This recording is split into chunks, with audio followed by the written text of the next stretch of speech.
Hey, let's get it, YouTube. How's everybody doing this morning? I hope everybody's doing great. It's hot here in Arizona as usual, but the temperature has went down slightly. If you could see, I'm sweating like a you-know-what, but it's much more comfortable than it has been the past couple of weeks. So I hope everybody's doing well today. Don't forget to love on someone besides yourself. Help someone besides yourself. So what I was talking to somebody about yesterday is our young kids and the disrespect that they are allowed to display on a regular basis. And I was saying that I believe that video games and other factors included too, not just video games, but I believe that video games for people under 18, if they're not educational, that they should not play those games. And it is up to the parents to not buy those games. And if they have a friend who has it at their home, that they shouldn't be able to go over there to be able to play those games, because those games are desensitizing them to violence. And when you are spending 12 to 14 hours per day on a video game, you become desensitized because the graphics now are so realistic. When video games first came out, they were really simple. I remember the ball, it was just a square going back and forth over a line. And then, they advanced over the years. Now we have video games where just about you can put yourself in it. You have video games that are so graphic that it looks very realistic. So if a person is sitting in front of a screen and you can communicate with other people while you're playing these games also. So if you're sitting in front of these games for long periods of time, just my opinion, I believe that it warps their minds. So, and then they want to go recreate that in real life, not realizing the destruction that it's causing. I've seen a few people say, video games caused me to do this. And I'll say that's a big factor to a lot of things, but I think that it starts with the parents. If the parents teach these kids some respect at home, make them respect their teachers at school, make sure they respect older people in the community, then we wouldn't have what we have with these generations of kids. We are, I'm going to say, dropping the ball because we have to work so much, which is understandable. So now you have kids that are latchkey kids. They're out there on their own. And influences tend to come in when these things are happening. And so we think that our kids are just great kids and, they're just doing things that kids do. But as we're seeing with these news reports, a lot of these parents are acting shocked when their kids get in trouble. They're saying, my kid would never do something like that. When their kid is out there doing these things, they're at home, they're acting like an angel. But when they get in the streets and around other influences and temptations, they are actually delving deep into these things. And so I'm going to say it again. It starts at home. If you're scared of your kid, and plus, how is your kid getting a gun in your house and you don't know about it? Just like a guy on the news some years ago, he was ordering things to the house. The parents never checked, and then he turned into a mass shooter. And I think that the parents nowadays should be held responsible, because if you're not guiding your kids into the right paths of life, then they're going to go down paths, because temptations from their peers is sometimes more influential than you. But if you're teaching them properly, then they can go out into the world and make better decisions. So if they have chores, if they're getting money from you, they're earning it. If they're doing essays every week that you're making them read, and then you're making them take them to nursing homes, make them interact with older people, because they're going to get old if they survive, and show them what life is really like. I understand that we have to go out and make money, and because everything is so high, parents are saying, hey, I got to work 60 hours a week instead of 40. So now, if you're working 60, your kid has an extra 20 hours of being alone. And it's causing a lot of things. We're seeing what our president is doing. He's getting ready to clamp down on these people. I'm sure that they're going to put curfews in place. They're going to be searching whole blocks. Things are getting ready to happen, and they're going to happen at a fast pace. So if we're not teaching our kids to respect the law, we're not teaching the kids to respect their elders and respect themselves. See, first of all, it's all about self-respect, because I remember my mom told me one time when I was young, she said, you can be in an environment, but you don't have to be of that environment. So that means what she's saying was, you could be around people that's doing dumb stuff, but you don't have to join in. You don't have to be doing the same thing that someone is doing to be trying to fit in. So if we're teaching our kids these things and letting them helping them to have high self-esteem, they won't be a follower. That's why these kids are doing things, because they're like, oh, my friend said, come on, let's go do this to that person or do that to that person. And they just blindly follow because they want to fit in somewhere. They want to feel like they belong to something. So what you're supposed to do is make sure that they know that they belong to you, and that you are the law in your house, and that curfews are set. You're not hanging out all night, weekends. So what is the weekend? We got work to do around the house. We got things to do. You have to earn allowances. You have to go and listen to your family's history from the elders in the family. I believe that we've gotten away from a lot of that. Like I said, I understand, because we have to work. And the more that we have to work, the less our kids are getting our attention. Because when you come home from work, you're tired. You still have to cook. You still have to clean. You still have to keep the house organized. You got to help with homework. You got to help with a lot of things. So don't think that I'm saying that it's all the parents' fault. But I'm watching these young kids and how they act with their parents, their grandparents. And they're just wild. A lot of them are wild. Now, some parents, let me say this, are doing a fantastic job with their kids. These kids are not paying attention to what these other kids think about them. They're trying to achieve, and they will achieve. And those will be the leaders. And the people who are out here doing these crazy things, once they wake up, they will end up having to be the followers, because once you have a record, it's hard to get through that unless you have your own business. So don't think that I'm reprimanding anybody. I'm just telling you guys what I see and what I think that solutions can come out of these problems, because if we don't be a part of the solution, we really are part of the problem. So, because I've seen people come in people's houses and they don't speak. Young men don't take their hats off anymore, and people don't require them to take their hats off, talking about it's a new day, it's a new way. No, we need to get back to our old-fashioned ways. This new thing don't look like it's doing too much good working for me, because the level of disrespect that someone would disrespect their grandmother or their mother or someone in their family, it's ridiculous.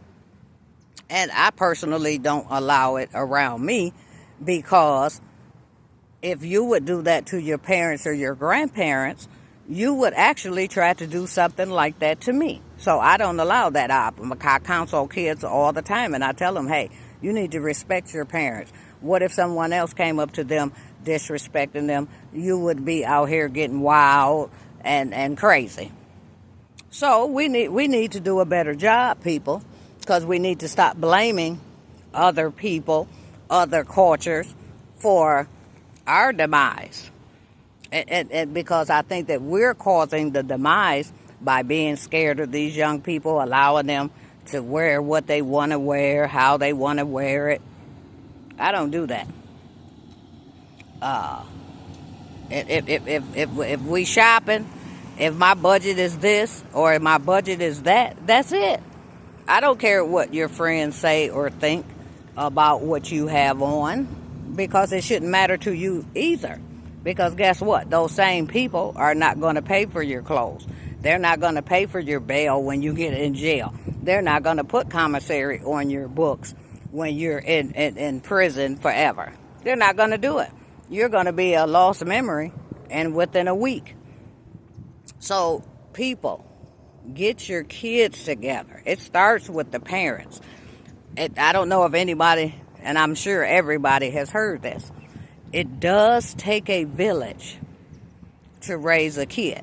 I'm glad Coleman Young Jr. in Detroit is opening up the community center again that his father started, because those kids in these areas, they don't have anywhere to go. So see, it's the parents that's supposed to be putting pressure on the politicians to make sure that these kids have some place to go so that they're not in the streets creating chaos. Because I've seen it, I've done it. I've taken a kid that was going to be on the lost list, gave them attention, checked their report cards, incentivized them. But guess what? These people now are grown and doing the right thing because somebody cared about them. And it's not just the parents that's supposed to care about these kids. It's everybody, period. You know, I worked at a school not too long ago, right? And they was like, oh, some of these kids are so bad and this and that, and you might have problems with these kids. Guess what? I did not have a problem with the kids because I set boundaries for them on day one. I did not wait till we saw behaviors creep up or crop up or whatever they say. I'd let them know from the beginning that, hey, I'm not going to allow any behaviors that's destructive to oneself or others. We're going to respect everybody. We're going to uplift everybody. When you come into a room, speak. When you see the teacher, speak. No matter what you're doing, our job is to constantly train them. No, they weren't my kids biologically, but they're my kids because the kids are the future.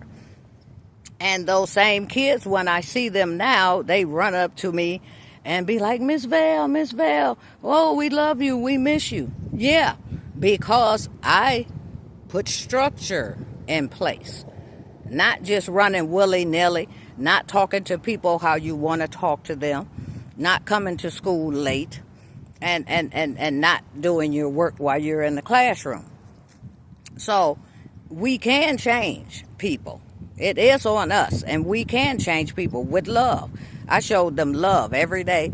I would meet them at the front door and act stupid and silly and give them high five and dance around with them, have a little music sometime, and we enjoyed ourselves. So when they started their day off on a positive note, no matter what was going on at home, because they could see and they could feel that somebody cared for them, and that we're just, us adults think that it's kind of like all about us or whatever, but it's not.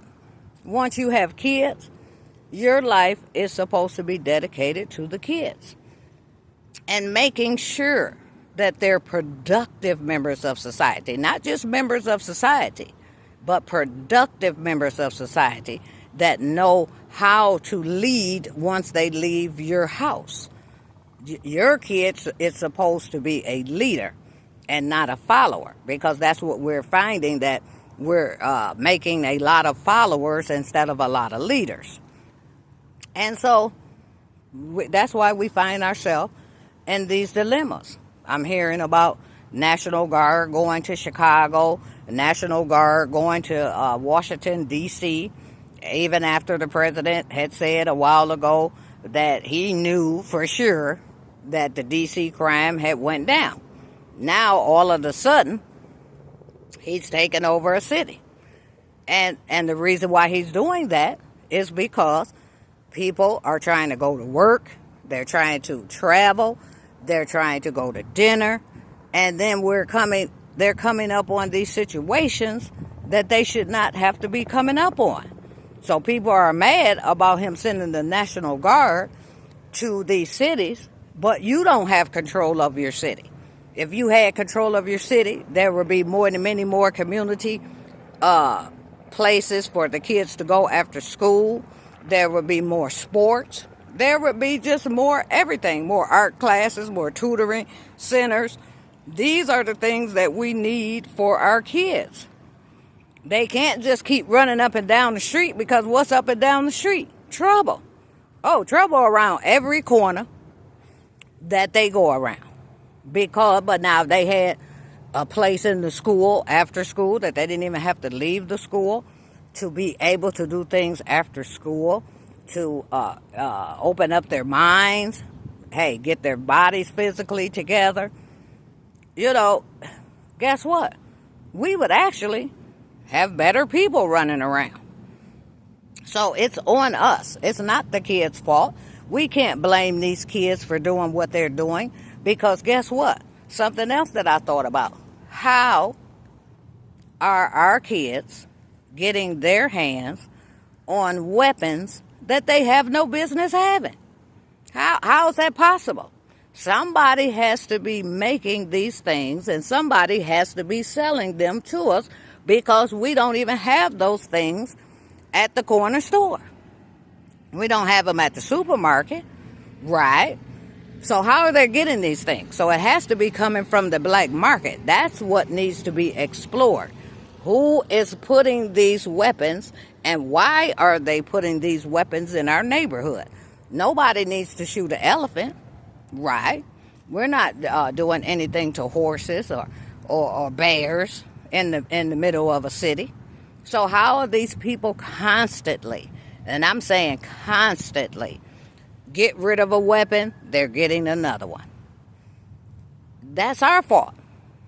That is our fault, because we are allowing these people to keep moving around in our communities and destroying it with not just weapons, but we having drugs and bad drugs that got people stuck, bent over, can't move, can't think, can't function.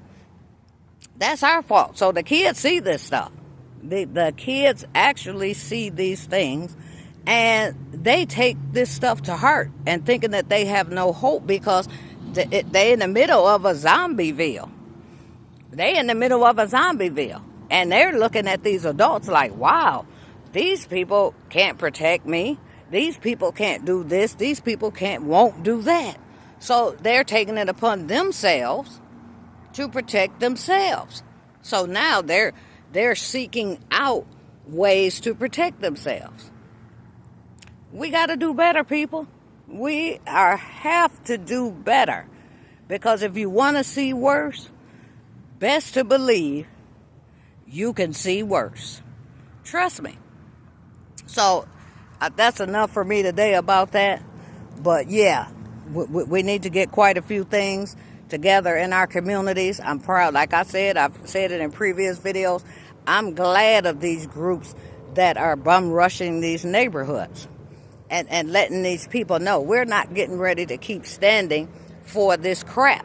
Because we have mothers, we have daughters, we have grandparents, we have uncles, we have nieces, we have nephews that we don't want to see go down these paths of destruction. Because that's what it is. If all your kids out of your generations are gone, how can you keep your culture going? You won't. Remember, I talked about this years ago on Facebook. And I said if we didn't get our stuff together, that by the next millennium, black people will be extinct. And if you think that's a joke, it's not. It is very serious.